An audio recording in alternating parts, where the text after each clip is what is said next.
passionnés de la mécanique moto, bienvenue sur ma chaîne Orthoméca. Nous voici dans la vidéo ultime, celle où on va démonter le vilebrequin.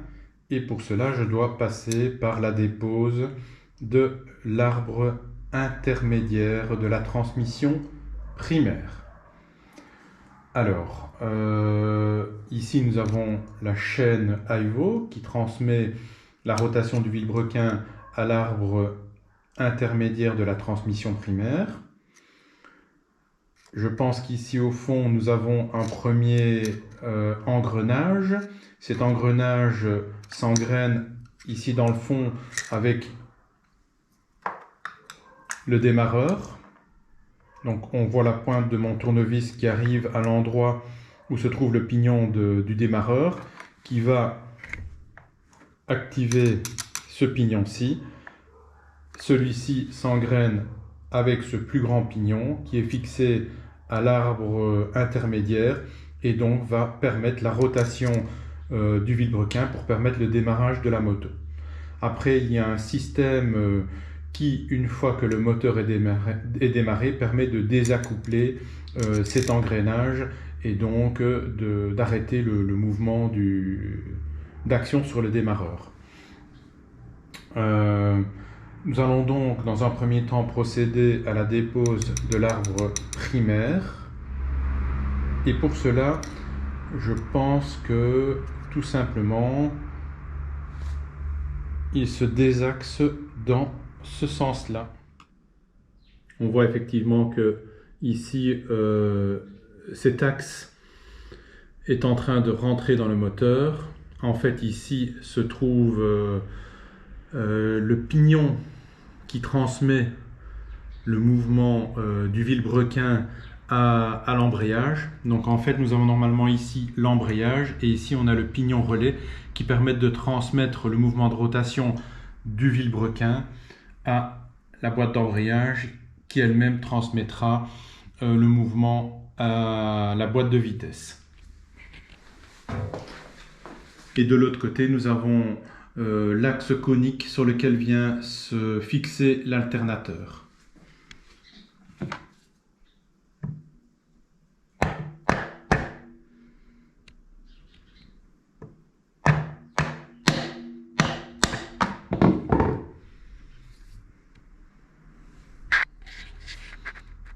Je vais donc retirer cet axe. Voilà. Ici, nous avons un roulement à billes et des zones crantées qui permettent aux différentes structures de s'insérer et d'être solidaires de l'axe. Donc, en fait, c'est l'arbre relais. Nous avons sur le roulement à billes un joint torique que l'on peut voir ici.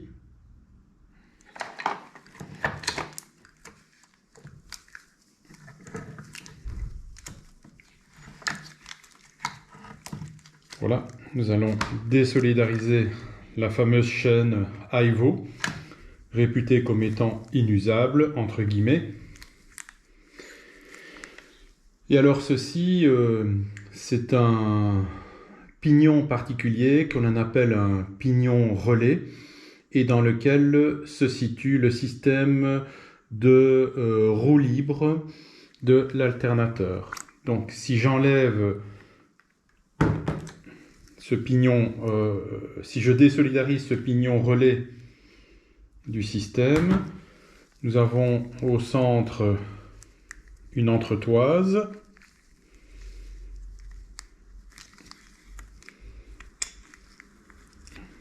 Voilà. Avec des orifices pour le graissage.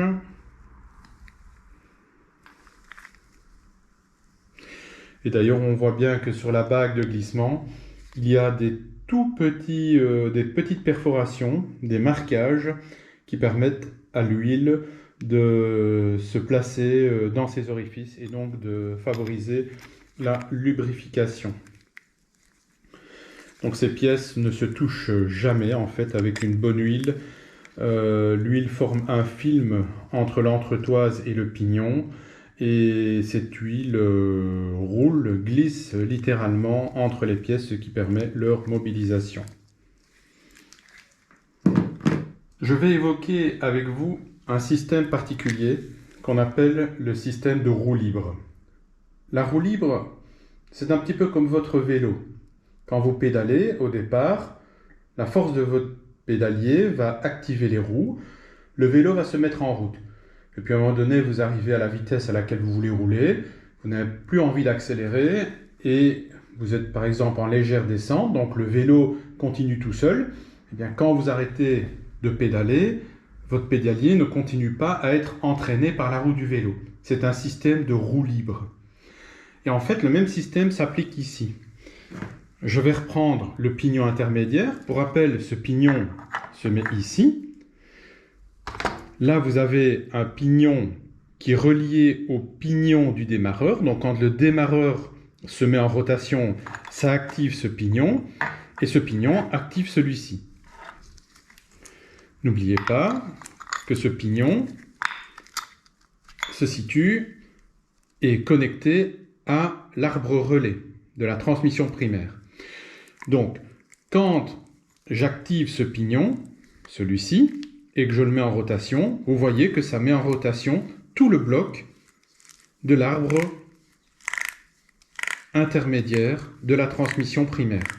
Ça fait donc tourner ce pignon, et ce pignon, je vous le rappelle, est relié à la chaîne du vilebrequin, et ça met en rotation le vilebrequin. Par contre, une fois que le démarreur a mis en route le moteur, et que le moteur est devenu autonome, et bien dans ce cas, le moteur va bien sûr tourner beaucoup plus rapidement que le démarreur. Et si on n'arrivait pas à déconnecter ce système de pignon de transmission du démarreur, eh bien le démarreur tournerait à une vitesse incroyable, ça finirait par l'abîmer et la pièce ne tiendrait pas le coup. Donc, vous avez un système particulier qui fait que quand j'active le pignon ici de démarrage, eh bien ça fait tourner le vilebrequin. Mais une fois que le vilebrequin tourne beaucoup plus vite, comme vous voyez, quand je fais tourner cette pièce, ce pignon-là n'est plus actif, il ne fonctionne plus. Il ne fonctionne que quand la vitesse de ce pignon est inférieure à celle-ci. Une fois que celui-ci est entraîné par le moteur et qui tourne vite, il n'y a plus de mouvement au niveau de l'alternateur. Ça s'appelle donc une roue libre de démarrage.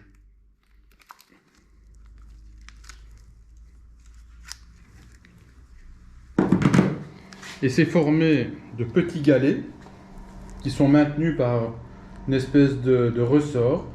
Ce sont des galets asymétriques et c'est l'architecture de ces galets qui permet la désynchronisation à un moment donné du pignon qui est fixé lorsque la rotation de l'axe devient plus importante. Je ne vais pas le démonter complètement, on voit qu'il y a un circlip qui permettrait de le démonter, mais je ne vais pas aller jusque-là.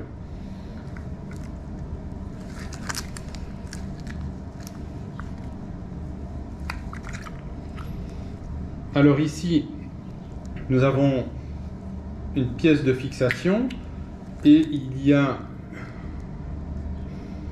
des structures qui sont en caoutchouc ou en plastique, enfin dans une structure en tout cas relativement molle. Ce sont des silent blocks qui permettent donc d'amortir le couple et de diminuer le bruit, je présume.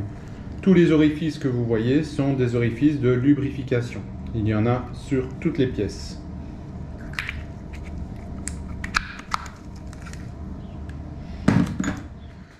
Reste ce gros bloc. C'est donc le vilebrequin. Alors nous allons procéder à la dépose du vilebrequin. Dépose en fait qui n'a rien de mystérieux. Je dirais que c'est une des pièces au départ qui est peut-être le plus impressionnant, mais au final la dépose est assez simple puisqu'il suffit de le retirer dans son axe et de retirer l'ensemble.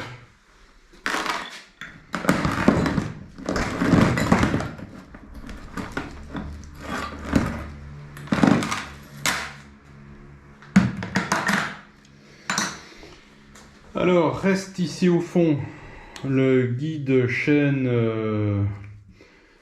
de transmission du vilebrequin à l'axe intermédiaire. C'est simplement pour protéger le carter du mouvement de la chaîne.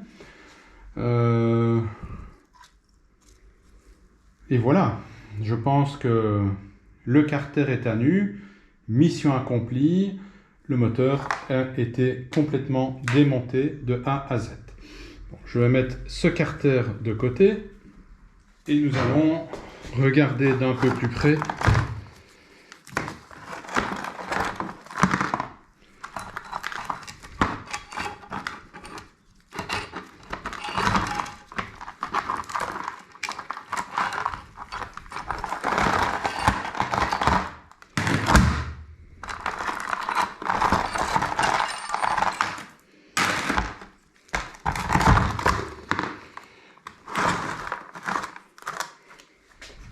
Nous avons donc le vilebrequin dans son ensemble.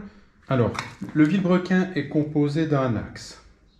Bien évidemment, si l'axe était rectiligne et continu, les bielles seraient fixées sur l'axe et il n'y aurait aucun mouvement d'aller-retour. Pour permettre un mouvement d'ascension et de descente des bielles, il faut que l'axe sur lequel est inséré, ou en tout cas la partie de l'axe sur lequel est insérée la bielle, soit excentrée par rapport à l'axe principal.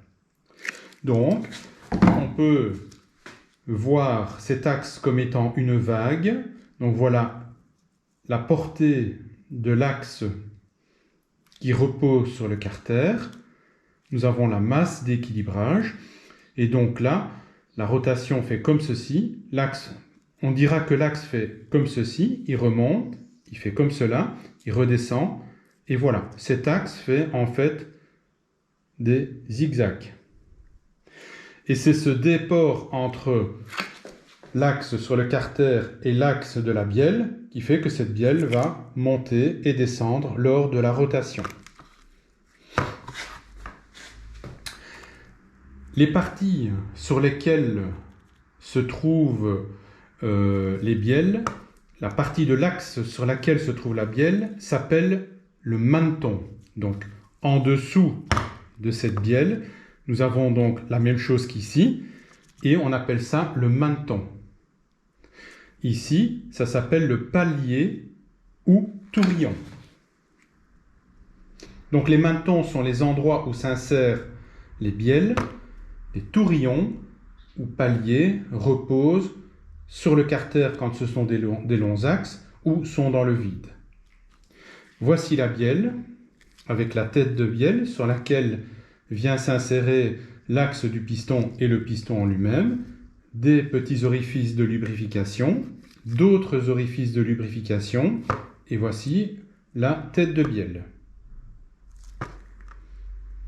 Les orifices que vous observez ici sont également des orifices de lubrification. Cet engrenage sert à l'engrenage de la chaîne de transmission primaire pour l'arbre intermédiaire et ce petit engrenage est l'engrenage pour la chaîne de distribution pour les arbres à cames.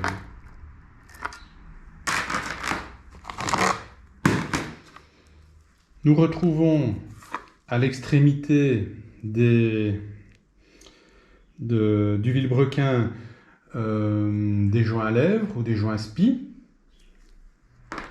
Nous allons procéder à la dépose d'une bielle. Sur cette bielle, nous avons le pied de bielle, le corps de la bielle et la tête de bielle. La tête de bielle est composée d'un chapeau. C'est la partie qui va se désolidariser et qui permet de fixer la tête de bielle sur le menton.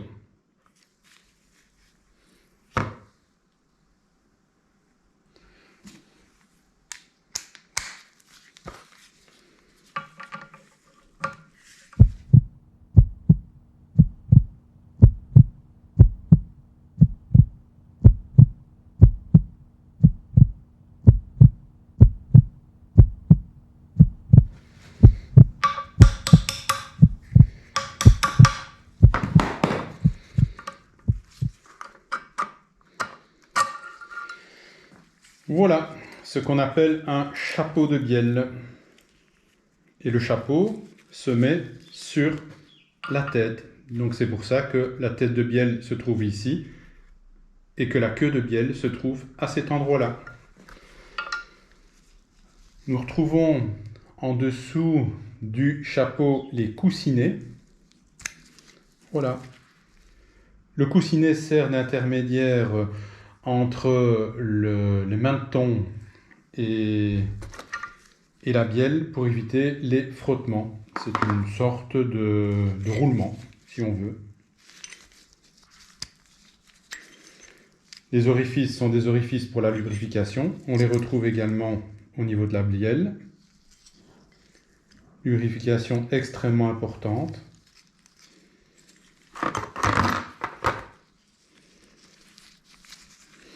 Donc je répète,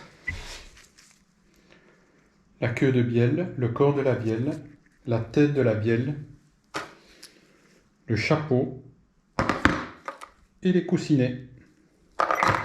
Et du coup, on voit correctement le menton.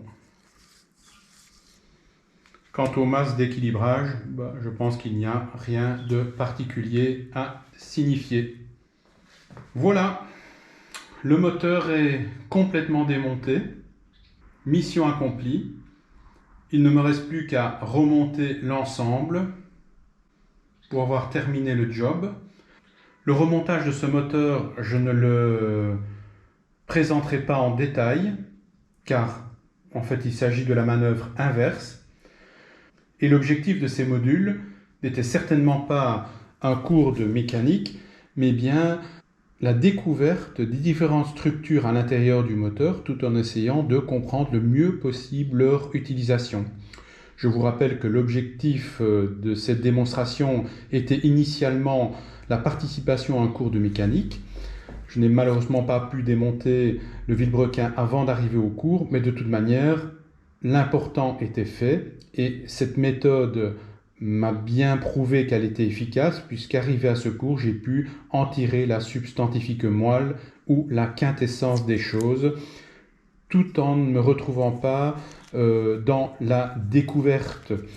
Le problème, c'est que quand pour la première fois vous démontez un moteur, vous êtes dans la découverte, tout est inconnu, alors que si vous l'avez fait une fois, entre guillemets, pour du beurre, eh bien, vous allez mieux appréhender au cours les différentes structures et les explications qui vont vous être données. Cela vous permettra également d'être curieux et de poser d'autres questions qui ne vous seraient pas venues à l'esprit parce qu'il y a tellement de matière à emmagasiner lorsque l'on découvre un moteur que si vous n'avez pas fait la découverte initialement, vous allez subir le cours plus que être actif.